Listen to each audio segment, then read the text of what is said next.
भारत पाक सीमा। तो देखिए, भारत और पाकिस्तान के बीच में अंतर्राष्ट्रीय सीमा की बात करें तो आपको बताई है, भारत और पाकिस्तान के बीच में जो अंतर्राष्ट्रीय सीमा है, ये यहाँ से हम बात करें तो ये किसके द्वारा खींची गई? ये खींची गई 14 से 17 अगस्त 1947 को। तो भारत और पाकिस्तान के बीच में जो अंतर्राष्ट्रीय सीमा है वो कब है? 14 से 17 अगस्त 1947 को ये सीमा खींची गई। और इसके लिए जो सीमा आयोग बनाया गया था उसका अध्यक्ष किसको बनाया गया? अध्यक्ष बनाया गया इसको सर साइरिल रेडक्लिफ। तो सर साइरिल रेडक्लिफ को इसका अध्यक्ष बनाया गया। भारत और पाकिस्तान के बीच में जो सीमा खींची गई, इसी वजह से इस सीमा का नाम क्या पड़ गया? इसी के नाम पर इसको सम्मान देने के लिए तो भारत और पाकिस्तान के बीच में जो अंतर्राष्ट्रीय सीमा है इसको क्या बोलते हैं? रेडक्लिफ सीमा बोलते हैं। तो भारत और पाकिस्तान के बीच में जो रेडक्लिफ सीमा है उसका निर्धारण 14 से 17 अगस्त के बीच में किया गया। और 14 से 17 अगस्त के बीच में सर साइरिल रेडक्लिफ नामक एक अंग्रेज IAS अधिकारी थे, इनके द्वारा इसका निर्धारण किया गया। तो इन्हीं के नाम पर इसका नाम पड़ गया रेडक्लिफ सीमा। तो रेडक्लिफ सीमा ध्यान रखना, भारत और पाकिस्तान के बीच में खींची गई अंतर्राष्ट्रीय सीमा है जो 14 से 17 अगस्त के बीच में निर्धारित की गई। अब अगला प्रश्न ये बनता है कि भारत के साथ कौन कौन से राज्यों की सीमा, पाकिस्तान से भारत के कौन कौन से राज्यों की सीमाएं लगती हैं? तो पाकिस्तान के साथ भारत के कौन कौन से राज्यों की सीमा लगेगी? तो एक तो राज्य यहां पर आप देख पा रहे हैं, ये राज्य आपका गुजरात है। तो एक तो गुजरात की सीमा पाकिस्तान से लगती है। इधर की तरफ क्या है? ये पाकिस्तान है।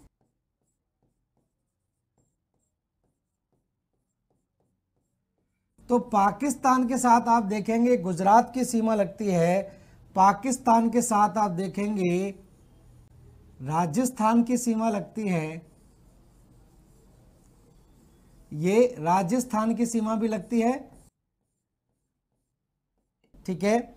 और पाकिस्तान के साथ आप देखेंगे यहां पर ये पंजाब की सीमा भी लगती है। पाकिस्तान से पंजाब की सीमा भी लगती है। और पाकिस्तान से यहां पर आप देखेंगे केंद्र शासित प्रदेश जम्मू कश्मीर की सीमा भी लगती है। और पाकिस्तान से ही आप देखें तो केंद्र शासित प्रदेश यहां पर लद्दाख की सीमा भी लगती है। तो यहां से यहां तक आप देखें तो ये इस तरह से ये राज्य लगते हैं किसके साथ? पाकिस्तान के साथ। इन राज्यों का नाम लिख देता हूं। तो पहले तो आप लिख लीजिए लद्दाख, उसके बाद जम्मू कश्मीर, उसके बाद पंजाब, उसके बाद राजस्थान और यहां पर गुजरात। तो इस तरह से आप देखें तो 3 राज्य हो गए, पूर्ण राज्य हो गए, पंजाब, राजस्थान और गुजरात। और ये 2 ऊपर क्या हैं? ये 2 केंद्र शासित प्रदेश हैं। केंद्र शासित प्रदेश।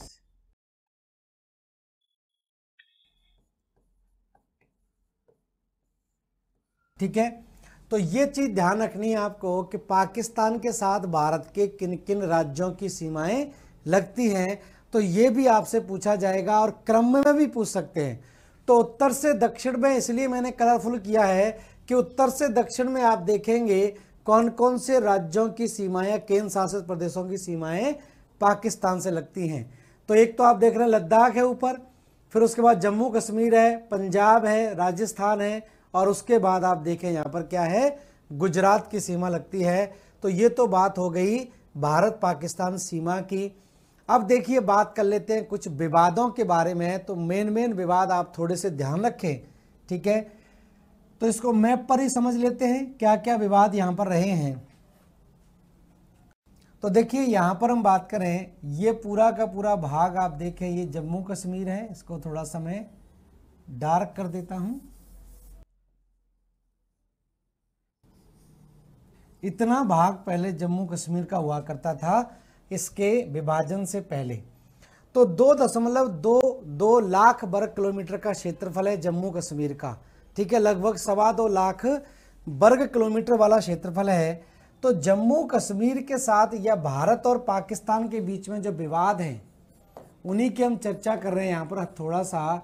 तो भारत पाक विवाद, तो भारत और पाकिस्तान के बीच में हालांकि कई सारे विवाद हैं। तो इन विवादों में जो सबसे पुराना विवाद है वो आपका विवाद कहलाता है, इसको हम बोलते हैं POK। तो सबसे पुराना विवाद ध्यान रखना, ये क्या है, पाक ऑक्युपाइड कश्मीर। पाक ऑक्युपाइड कश्मीर कहलाता है ये, या पाक अधिकृत कश्मीर। तो पाक अधिकृत कश्मीर की बात करें तो 1947 में विभाजन के तुरंत बाद ही, देखिए यहाँ की थोड़ी सी टोपोग्राफी जान लेते हैं, यहाँ की थोड़ी सी भौगोलिक स्थिति को समझें। तो जम्मू कश्मीर की स्थिति कुछ इस तरह की है। विभाजन का जो बहुत बड़ा जो आपका मामला था, आपको पता होगा कि सबसे आखिरी भारत में एक योजना आई थी जिसको बोलते हैं माउंटबेटन योजना। थोड़ा सा आप ध्यान रखें, सबसे आखिरी योजना आई थी माउंटबेटन योजना, और ये योजना आई थी 3 जून 1947 को। तो 3 जून 1947 को ये जो माउंटबेटन योजना आई थी, देखिए मैं इसको यहाँ पर समझा देता हूँ। तो भारत में एक आखिरी योजना आई थी, इसको कहा जाता है माउंटबेटन योजना। तो माउंटबेटन योजना या माउंटबेटन प्लान इसको कहा जाता है, और ये प्लान कब आया, 3 जून 1947 को। तो 3 जून 1947 को भारत में एक योजना आई जिसको माउंटबेटन योजना बोलते हैं। इसी वजह से इसको ध्यान रखना, एक और नाम दिया जाता है, इसको 3 जून प्लान भी बोलते हैं, 3 जून प्लान। और ये प्लान क्या था, भारत के विभाजन का प्लान था कि किस तरह से भारत से पाकिस्तान को अलग किया जा सकता है। उससे पहले जो योजना आई थी वो आपने पढ़ा होगा, जैसे कैबिनेट मिशन प्लान आया था, बेवेल प्लान आया था। तो ये जो प्लान इससे पहले आए थे, इन्होंने इस बात से बिल्कुल इनकार कर दिया था कि धर्म के नाम पर किसी भी देश का बंटवारा या भारत का बंटवारा नहीं किया जा सकता है। लेकिन जब माउंटबेटन योजना आई तो इसी के तहत ध्यान रखना भारत का विभाजन किया गया। तो ये भी आपको ध्यान रखना है कि भारत का विभाजन किस योजना के तहत हुआ, तो वो माउंटबेटन योजना के तहत हुआ। अब इसके अंदर क्या हुआ कि माउंटबेटन जब इस योजना को लेकर आए तो माउंटबेटन ने क्या किया कि उस समय भारत जो है वो कई सारे प्रांतों में और देशी रियासतों में विभाजित था, ठीक है। तो यहाँ पर क्या था कि उस समय भारत 2 तरह से के प्रांतों में था। एक तो आपके कहलाते थे ब्रिटिश भारतीय प्रांत, एक तो कहलाते थे ब्रिटिश भारतीय प्रांत, और दूसरे कहलाते थे देशी रियासतें, देशी रियासतें। तो ब्रिटिश भारतीय प्रांत और देशी रियासतें 2 तरह के प्रांतों में भारत उस समय विभाजित था। तो ब्रिटिश भारतीय प्रांत तो आज़ादी के बाद सीधे भारतीय संघ में विभाजित हो गए, लेकिन देशी रियासतों की हम बात करें, लगभग 562 देशी रियासतें मौजूद थीं देश में। 550 से भी ज़्यादा देशी रियासतें भारत में थी। देशी रियासतों का मतलब है कि जो छोटे मोटे जो राजा थे, जो क्षेत्र थे, उनमें राजा जो है वो राज करते थे, लेकिन ये डायरेक्टली किसके अधीन काम करते थे, ब्रिटिश सरकार के अधीन करते थे।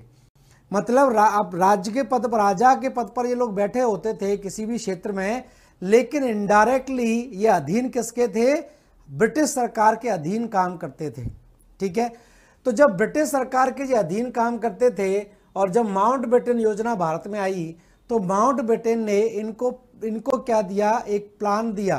इनसे कहा कि आप लोगों के पास 3 विकल्प हैं, आप चाहें तो स्वतंत्र रह सकते हैं, आप चाहें तो भारत के साथ जुड़ सकते हैं और चाहें तो आप पाकिस्तान के साथ भी जुड़ सकते हैं। तो इस तरह की स्थिति यहां पर बनी। तो माउंटबेटन ने देशी रियासतों को 3-3 विकल्प दे दिए कि आपके पास स्वतंत्र रहने का भी विकल्प है, एक स्वतंत्र छोटे से राज्य के रूप में आप रह सकते हैं, देश के रूप में। आप चाहें तो पूरी तरह से अपनी रियासत का विलय भारत में कर सकते हैं और आप चाहें तो अपनी रियासत का विलय पाकिस्तान में भी कर सकते हैं। तो इसको देखते हुए ज्यादातर रियासतें तो भारत में शामिल हो गई थी, कुछ रियासतें पाकिस्तान में भी शामिल हो गई थी, लेकिन 3 रियासतें ऐसी थीं जिन्होंने किसी के साथ भी मिलने से मना कर दिया। उन्होंने स्वतंत्र रहने का विकल्प चुना और इन 3 रियासतों में नाम किसका आता है? एक तो जम्मू कश्मीर रियासत का नाम आता है, एक जूनागढ़ रियासत का नाम आता है और एक हैदराबाद रियासत का नाम आता है। ठीक है, तो बाद में तो हैदराबाद और जूनागढ़ को तो कूटनीति के आधार पर शामिल कर लिया गया था, लेकिन जम्मू कश्मीर की जो रियासत थी, जम्मू कश्मीर का उस समय राजा था और इस राजा का नाम था हरी सिंह, महाराजा हरी सिंह इसका नाम था। और हरी सिंह को कई बार भारत के द्वारा, ये कह नेहरू जी के द्वारा समझाया गया कि आप अपनी रियासत का विलय भारत में कर दीजिए, नहीं तो आपके लिए परिस्थितियां ठीक नहीं होगी। तब यहां से देखिए समस्या शुरू होती है। राजा हरी सिंह ने शामिल नहीं किया अपनी रियासत को। अब जम्मू कश्मीर की भौगोलिक स्थिति क्या है? जम्मू कश्मीर की स्थिति कैसी है कि जम्मू कश्मीर का ये वाला जो भाग है, जम्मू कश्मीर का इतना भाग आप देखेंगे, ये वाला जो क्षेत्र है ये हिंदू जनसंख्या है, ज्यादातर क्षेत्र आपका ये कैसा है? मुस्लिम जनसंख्या वाला है। और लद्दाख वाला क्षेत्र जो है वो बौद्ध लोगों का है, बौद्ध लोग रहते हैं, बुद्धिस्ट जिनको कहा जाता है। तो इसकी जो जम्मू कश्मीर की भौगोलिक स्थिति कुछ इस तरह की है कि कश्मीर घाटी मुस्लिम बाहुल्य है, जम्मू घाटी जो है वो हिंदू जनसंख्या वाली है और लद्दाख में क्या है? बौद्ध लोगों की जनसंख्या ज़्यादा है। ठीक है, तो ऐसी स्थिति यहाँ पर नज़र आती है। तो यहाँ की पोजीशन क्या थी? 3 क्षेत्र यहाँ पर नज़र आते थे। कश्मीर घाटी, तो कश्मीर घाटी क्या है? मुस्लिम बाहुल्य, मुस्लिम बाहुल्य। ठीक है, दूसरा था जम्मू घाटी, ये हिंदू बाहुल्य, हिंदू बाहुल्य क्षेत्र है। जबकि हम बात करें लेह लद्दाख की, तो जो लेह लद्दाख वाला भाग है यहाँ पर बौद्ध जनसंख्या है, बौद्ध बाहुल्य क्षेत्र है। ठीक है, तो यहाँ पर ये जो क्षेत्र जो आपका, जहाँ पर मुस्लिम जनसंख्या ज़्यादा है, तो इस क्षेत्र को लेकर पाकिस्तान को ये लगा कि ये मुस्लिम जनसंख्या वाला क्षेत्र है, तो यहाँ पर क्या होगा कि इसको हमारे साथ बहुत ज़्यादा आसानी हो जाएगी जुड़ने में, क्योंकि पाकिस्तान क्या था? एक धर्म के आधार पर अलग हुआ देश था। लेकिन जब ऐसा नहीं हुआ तो यहाँ पर क्या किया गया कि पाकिस्तान के द्वारा यहाँ पर कुछ कबीलाइयों को भेज दिया गया। जो वहाँ के स्थानीय कबीलाई थे उनको हथियार देकर पूरे के पूरे क्षेत्र में यहाँ पर प्रवेश करवा दिया। और प्रवेश करवाने के बाद क्या हुआ कि धीरे धीरे करके उन्होंने इस पूरे के पूरे रीजन पर कब्जा कर लिया। जैसे यहाँ पर गिलगित पड़ता है, गिलगित पर कब्जा हो गया। उसके बाद आप देखें मुजफ्फराबाद पड़ता है, बाल्टिस्तान पड़ता है यहाँ पर, बाल्टिस्तान। उसके बाद मुजफ्फराबाद, उरी, पुंछ। तो जब इन क्षेत्रों पर धीरे धीरे करके कब्जा हो गया और लगभग श्रीनगर के पास जब ये पहुंच गए पाकिस्तानी सेना के साथ कबीलाई, तब राजा हरी सिंह को लगा कि अब तो मामला गड़बड़ होगा। तो वो फिर नेहरू जी के पास पहुंचता है और कहता है कि आप जल्दी से अपनी सेना भेजिए, नहीं तो पाकिस्तान का कब्जा हो जाएगा। अब वहां पर देखिए भारत के द्वारा ये बोला गया कि देखिए आपने हमारे संरक्षण के लिए ऐसा कोई समझौता तो किया नहीं है कि हम आपको संरक्षण प्रदान देंगे। अब मान लीजिए हम इस तरह से अचानक से अपनी सेना भेज देंगे तो अंतर्राष्ट्रीय स्तर पर हमारी स्थिति जो है वो डाउन हो जाएगी। तो यहां पर फिर क्या हुआ कि एक समझौता किया गया जिसको हम बोलते हैं इंस्ट्रूमेंट ऑफ एक्सेशन। मतलब राजा हरि सिंह ने फिर क्या किया कि विलय पत्र पर यहां पर साइन कर दिए, तो ये आधिकारिक रूप से जम्मू कश्मीर क्या हो गया, भारत का हिस्सा हो गया। तो आधिकारिक रूप से जब जम्मू कश्मीर भारत का हिस्सा हो गया और भारत ने अपनी सेना भेज दी, तो सेना भेजने के बाद सेना ने वैसे जैसे ही यहाँ पर अपना ऑपरेशन शुरू किया, पीछे धकेलना शुरू किया, यहाँ पर नेहरू जी ने क्या किया कि युद्ध बंदी की घोषणा कर दी, सीज फायर कर दिया। और युद्ध बंदी की जब घोषणा की गई तो इतना भाग जो है वो भारतीय सेना के पास रहा और बाकी हिस्सा किसके पास चला गया, पाकिस्तान के कब्जे में चला गया। तो इस तरह की स्थिति यहाँ पर बनी। तो तब से लेकर आज तक ये मामला क्या है, उसके बाद यूएनओ में चला गया, यूएनओ में भारत के द्वारा ले जाया गया, और जब यूएनओ में ले जाया गया तो तब से लेकर आज तक ये क्या है, विवादित ही चला आ रहा है। तो ये पूरा का पूरा जो भाग यहाँ पर आप देख रहे हैं इसमें आगे, तो ये जो भाग जम्मू कश्मीर का है, इतना हिस्सा,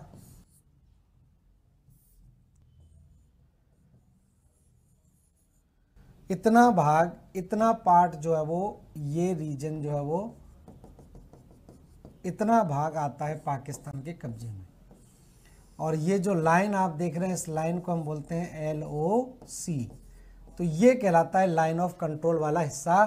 तो ये विवादित है सिंस 1948। तो 1948 से ये भाग पाकिस्तान के कब्जे में है, जिसको हम बोलते हैं POK, पाक ऑक्युपाइड कश्मीर वाला रीजन। यहाँ पर ये इस तरह से विवादित है। दूसरा ये एक और चीज है, ये जो लाइन यहाँ पर खींची गई थी, इस लाइन की जो मैं बात कर रहा हूं, इस लाइन को बोला गया था युद्ध बंदी सीमा। पहले इसको क्या बोला गया था, युद्ध बंदी सीमा। युद्ध बंदी सीमा या सीज फायर लाइन इसको बोलते थे, सीज फायर लाइन, ठीक है। लेकिन यहां पर एक और विवाद हो गया LOC का। अब हुआ क्या कि 1972 में, आपको पता है कि 1971 में, या ये लिखिए 1972 के अंदर ही भारत और पाकिस्तान के बीच में एक समझौता होता है। 1972 में भारत और पाकिस्तान के बीच में एक समझौता होता है, और उस समझौते की बैकग्राउंड में जाइए 1971 में, तो 1971 में आपको पता होगा कि भारत और पाकिस्तान के बीच में भीषण युद्ध होता है, और उस युद्ध का परिणाम क्या होता है कि पाकिस्तान के दो टुकड़े हो जाते हैं। पाकिस्तान से जो पश्चिमी पूर्वी पाकिस्तान था वो बांग्लादेश बन जाता है।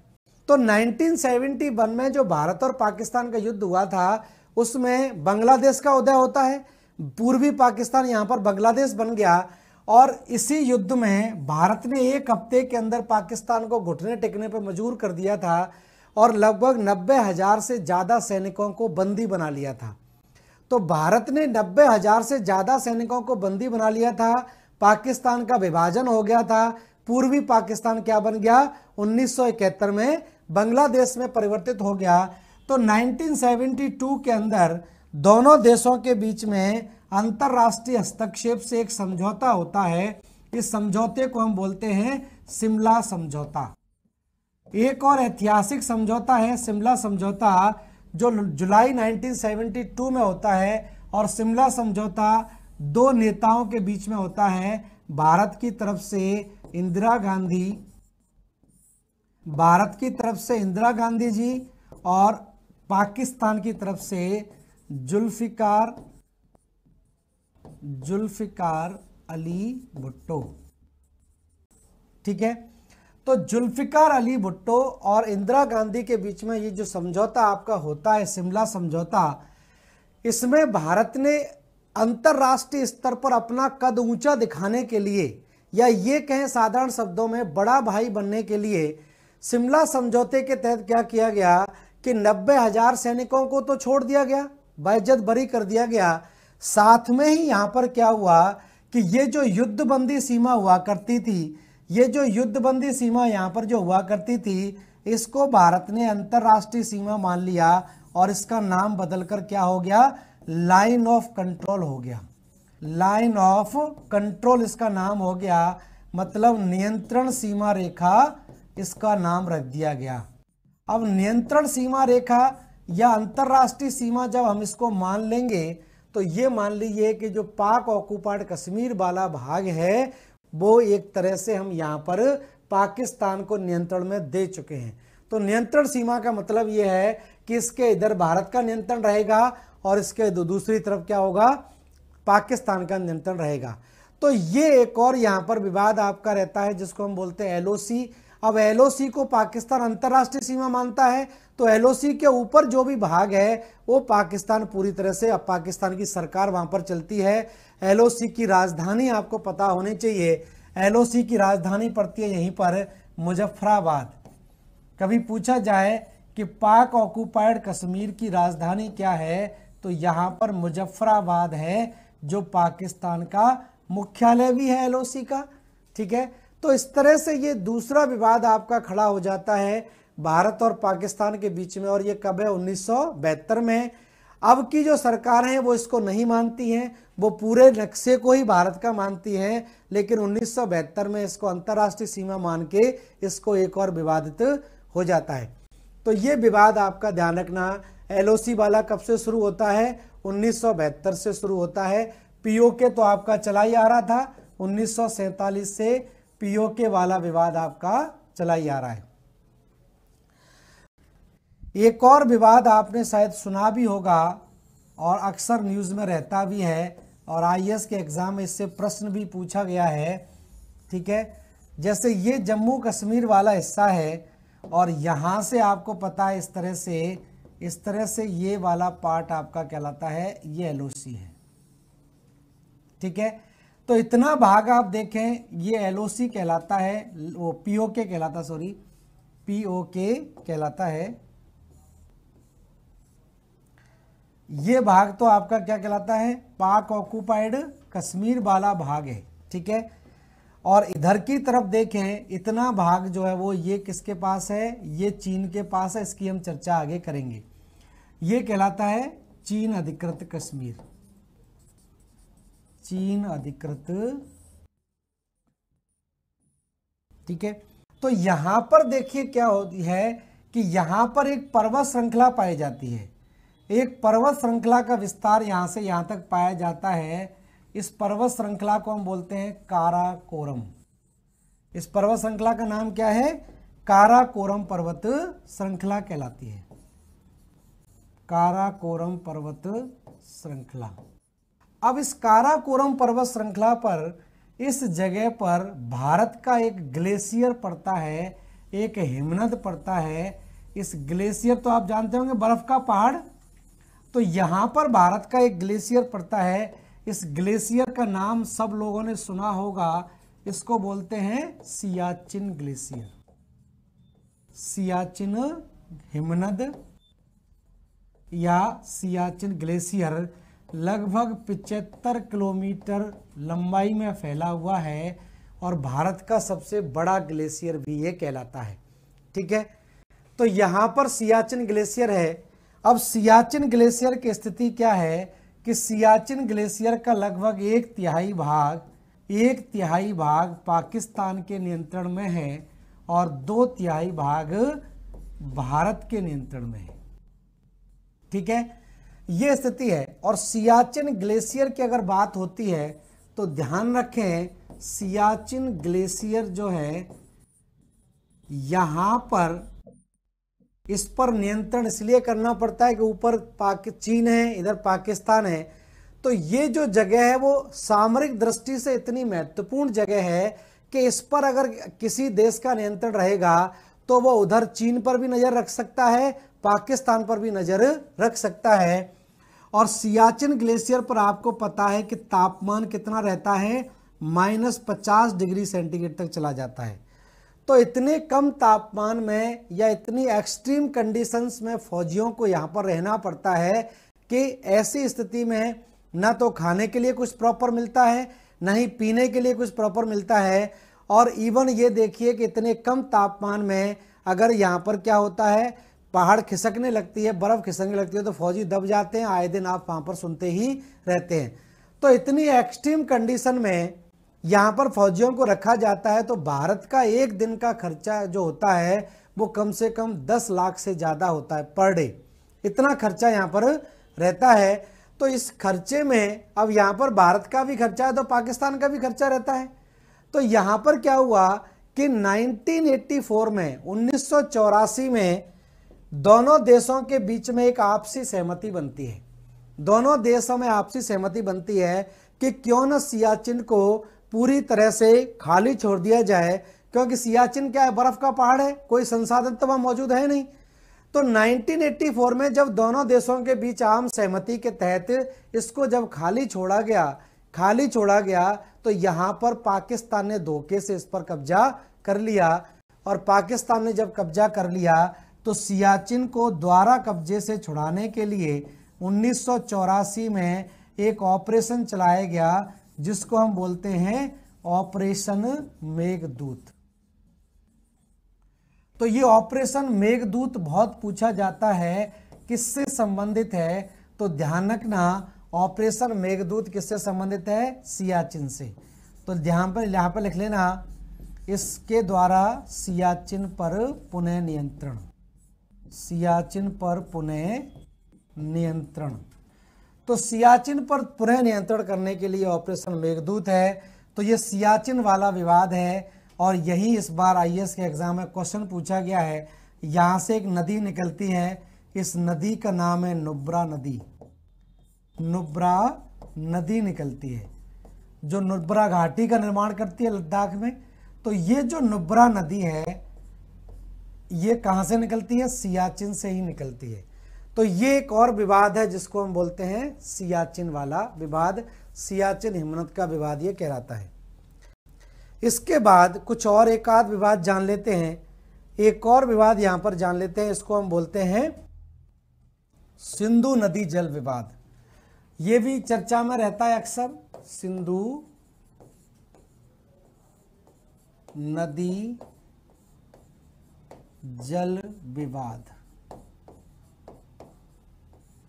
अब सिंधु नदी तंत्र तो आपने सुना होगा, सिंधु और उसकी 5 सहायक नदियां मिलकर यहां पर क्या बनाती हैं, सिंधु नदी तंत्र का निर्माण करती हैं। तो सिंधु नदी और उसकी 5 सहायक नदियां मिलकर क्या करती हैं, सिंधु नदी तंत्र बनाती हैं। तो सिंधु और उसकी 5 सहायक नदियों की स्थिति क्या है कि देखिए यहां से निकलती है सिंधु नदी, इस तरह से होते हुए ये पाकिस्तान में चली जाती है। यहाँ से निकलती एक और नदी, इसको बोलते हैं सतलुज नदी, ठीक है, इस तरह से ये भी पाकिस्तान में चली जाती है। यहाँ से निकलती है चिनाब नदी, ये भी पाकिस्तान में चली जाती है। चिनाब में उत्तर से एक नदी आकर मिलती है झेलम नदी, ये भी पाकिस्तान में। झेलम में नीचे से एक नदी आकर मिलती है रावी नदी, ये भी पाकिस्तान में है। और उसके बाद यहाँ से ब्यास नदी, ये पंजाब में जाकर मिल जाती है। तो ये पूरा का पूरा नदी तंत्र कहलाता है सिंधु नदी तंत्र। इसमें 5 नदियां आती हैं, सिंधु की सहायक नदियां कहलाती हैं। और इन 5 नदियों में उत्तर से दक्षिण में देखें तो कौन कौन सी नदी है, तो सबसे ऊपर तो आपको दिखाई देगी सिंधु नदी, सिंधु नदी, ये सिंधु नदी हो गई, ये झेलम हो गई, ये चिनाब हो गई, ये रावी हो गई, ये ब्यास हो गई और ये कौन सी हो गई, सतलुज।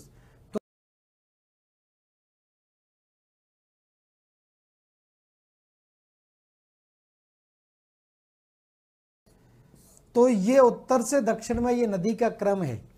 अब ये विवाद क्या है, 1947 में 1947 में दोनों देशों ने क्या किया कि जमीन का बंटवारा कर लिया, ठीक है, सीमा रेखा निर्धारित हो गई कि इधर पाकिस्तान रहेगा, इधर भारत रहेगा। लेकिन दोनों देशों ने ये नहीं सोचा था, खासकर पाकिस्तान ने नहीं सोचा था कि आगे जाके हमें नदी के जल की भी आवश्यकता पड़ेगी या पानी को लेकर भी कोई विवाद हो सकता है।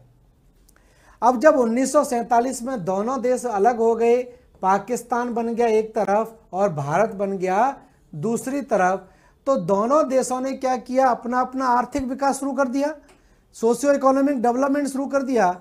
और जब सामाजिक आर्थिक विकास करेंगे तो लोगों की भलाई के लिए हम बिजली भी प्रोवाइड कर पाएंगे, पानी, सिंचाई, जब इन सब की सुविधाएं हम लोगों को देना शुरू करेंगे तो जाहिर सी बात है नदियों पर बांध बनाए जाएंगे। अब ये नदियां भारत से होते हुए पाकिस्तान में जाती हैं और हमारा कोई पाकिस्तान से समझौता नहीं था कि कितना पानी हमको देना है या कितना नहीं देना है। अब जाहिर सी बात है कि जब हमारे यहाँ पानी का स्रोत है तो हम इसका भरपूर उपयोग करेंगे, जब एक्स्ट्रा होगा तभी हम आगे भेजेंगे। तो यहाँ पर भारत ने धीरे धीरे करके बांध बनाना शुरू कर दिया, नदियों पर बहुउद्देशीय परियोजनाएं शुरू हो गई। तो जब इन पर भारत ने जब बांध बनाना शुरू किया तो पाकिस्तान में नदी के जल की मात्रा कम पहुंचने लगी। जाहिर सी बात है जब बांध बन जाता है तो पानी रोक लिया जाता है।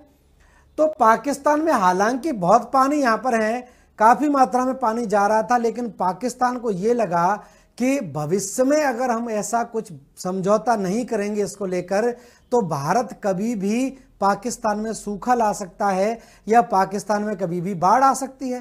भाई गर्मियों में भारत बांध पर सारा पानी रोक ले तो पानी जाएगा ही नहीं पाकिस्तान में, गर्मियों में पानी की कमी हो जाएगी। और बरसात में जब पानी ज्यादा होता है तो बांध से हम पानी खोल देंगे तो सारा पानी कहां जाएगा? पाकिस्तान में।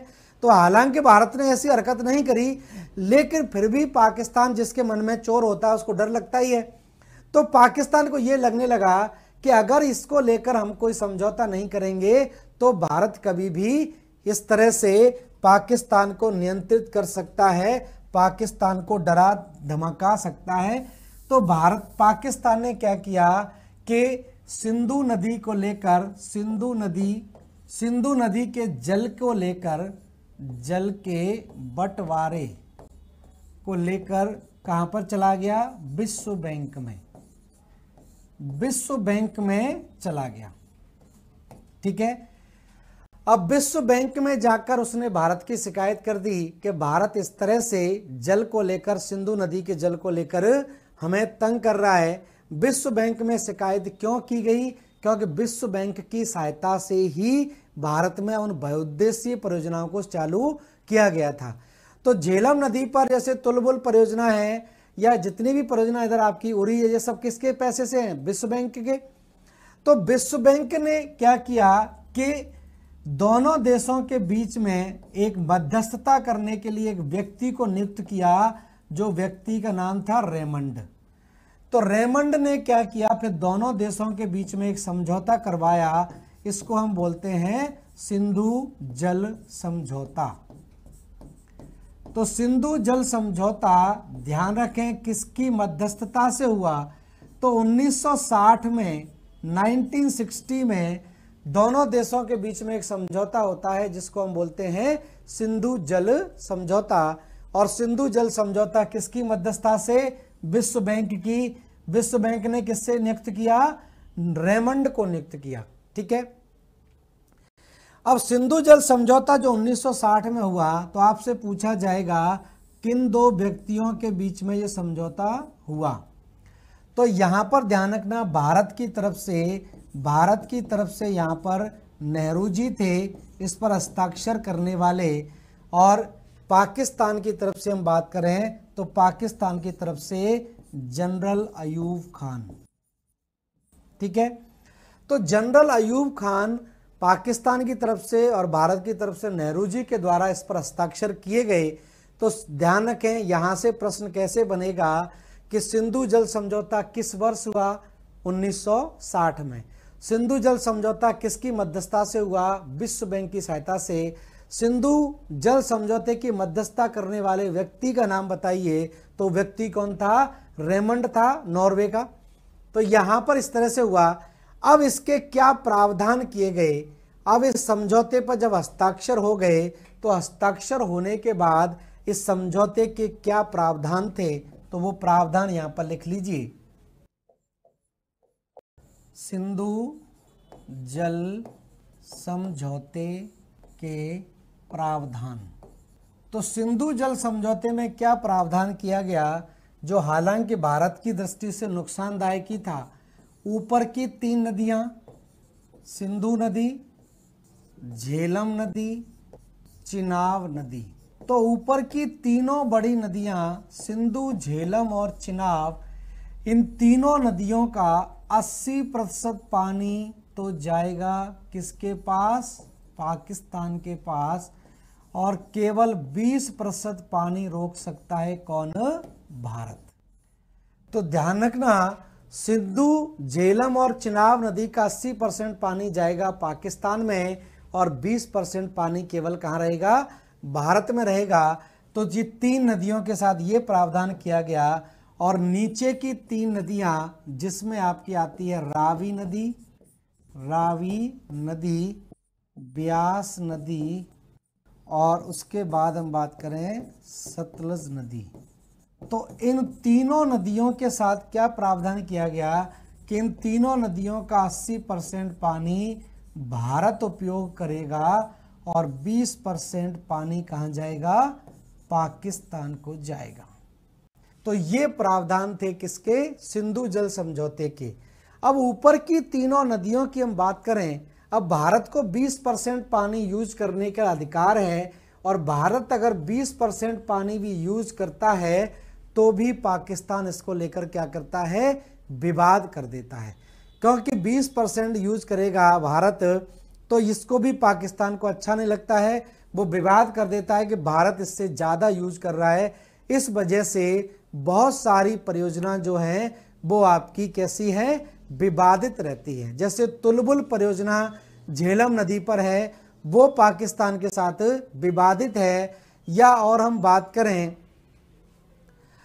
बात करें जैसे दुलहस्ती परियोजना है वो भी विवादित है, बगलीहार परियोजना है वो भी विवादित है। तो ये कुछ परियोजनाएं हैं जो किसके कारण है? विवादित हैं। तो यहाँ पर कुछ विवादित परियोजनाओं को मैं यहीं लिख देता हूँ, पाकिस्तान के साथ विवादित परियोजनाएं। तो पाकिस्तान के साथ विवादित परियोजनाओं में एक परियोजना है, इसको बोलते हैं तुलबुल परियोजना। तुलबुल परियोजना झेलम नदी पर है, ये पाकिस्तान ने विवादित कर रखी है। दूसरा है दुलहस्ती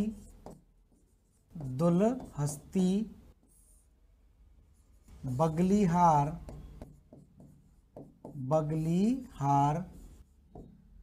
सलल परियोजना। ये तीनों परियोजना चिनाब नदी पर हैं और ये भी विवादित हैं। ठीक है। और एक को लिख लीजिए नीमो बजागो।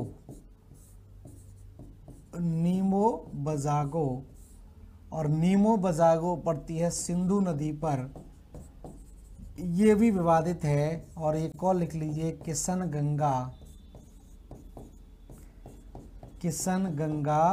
परियोजना, ये किशन गंगा नदी पर ही है। किशन गंगा नदी ये भी विवादित है। तो किशन गंगा नदी जिसको पाकिस्तान में नीलम नदी कहा जाता है, झेलम नदी की सहायक नदी है, इस पर भी जो परियोजना है वो विवादित है। तो ये प्रमुख परियोजनाएं पाकिस्तान ने क्या कर रखी हैं?